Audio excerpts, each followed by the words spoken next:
ये सामने बड़ा ज़बरदस्त सीन है। यहाँ पे पानी आता होगा और दरख्त भी है बीच में। क्या बात है, कमाल।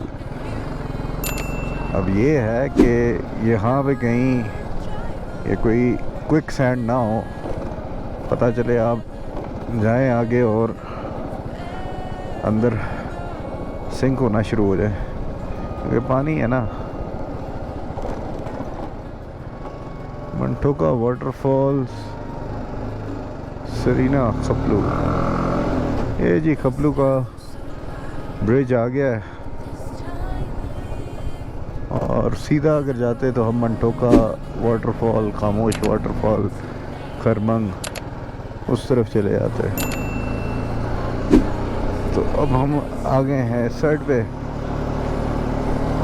छुमदो। नाम भी थोड़े से अजीब से हैं।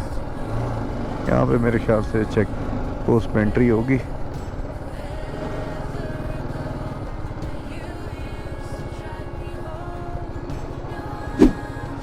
अस्सलाम वालेकुम वरहमतुल्लाहि वबरकातुहू। क्या हाल चाल हैं? ठीक हैं, खैर खैरियत से हैं। मैं अभी सीधा जाने लगा था, जाना मैंने खपलू था।